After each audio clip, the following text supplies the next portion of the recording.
ኣብ ዝተፈላለዩ ከባቢታት ሃገርና ዝሰላሰሉ ዘሎ ዓበይቲ ልምዓታዊ መደባት ሳላው ውፉይ ሱታፍ ዜጋታት ብቐንዱ ድማ ናይ መንእሰያት ከም ዝኾነ ኣየማትን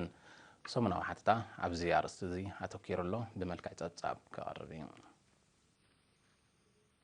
ኤርትራ ሳላ ተወፋይነት ዜጋታታ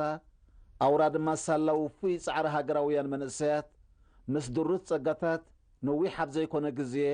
ኣብ ኩሉ ዓውድታት ልምዓት ብዙሕ ዕየታት ከተሳልጥ ከም ዝኸኣለት እቲ ዝዓበየ ዓወት ድማ ባህሊ ረድኤትን ተመጽዋትነትን ካብ ስሩ ተማሕዩ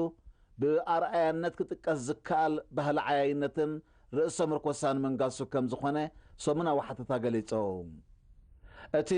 ክብርን ምስጋናን ንጀጋኑ ልምዓት ብዝብል ኣርእስቲ ዝተዳለወ ሰሙናዊ ሓተታ ውሕስነት መግቢ ንምርጋፅ ዝተዓሙን ዝዕመሙ ዘለውን ተጨበጥቲ ስራሓት ምስፋሕ ማሕበራዊ ኣገልግሎታት ኣብ ኩሉ ኩርናዓት ሃገር ኣብ ኣገልግሎታት መጓዓዝያን መራኸቢታትን ዝተመዝገበ ዓብይ ዝላ ከምኡውን ንወፍሪ ዝዕድምን ቁጠባዊ ዕብየት ዝደርኽን ባይታ ምምድማዱ ፍረፃማ ናይቶም ቅድሚ ውልቃዊ ረብሓ ህዝብን ሃገርን ዘቐድሙ ንቑሓት መንእሰያት ኤርትራ ከም ዝኾነ ኣነፂሩ ብመንፅር ዓለማዊ መለክዕታት ገስጋስ ኤርትራ ብኣብነት ኣብ ትጥቀሰሉ ደረጃ ተበፂሕሎ ዝበለት ሓተታ ደረኽቲ ምዕባለ ሕብረተሰብ ተባሂሎም ክጥቀሱ ዝኽእሉ ረቑሒታት ብዙሓት እኳ እንተኾኑ ርእሲ ኩሎም ግን ሰብኣዊ ጸጋ ከም ዝኾነ ዓይነት ህይወት ዝውስን ከዓ ጻዕርን ኣፍራይነትን ወዲ ሰብ ምዃኑ ብምምልካት ኤርትራ ኣመዝጊባቶ ዘላ ገስጋስ ቀንዲ መሰረቱ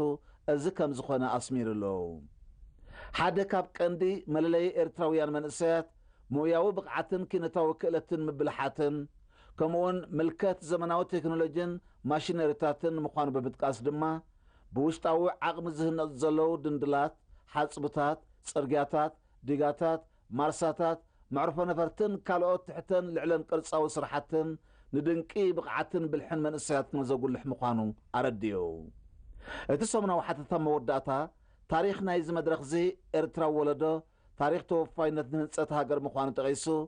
ሃገራዊ ረብሓ ብምቕዳም ኣብ ኩሉ ከባቢታት ሃገር ተዘርጊሖም ብረሃፆም ታሪክ ንዝሰርሑ ዘለውን ብብልሖም ቅየታት ልምዓት ኣብ ምፍጻም ንዝርከቡን መንእሰያት ኤርትራ መጒሱ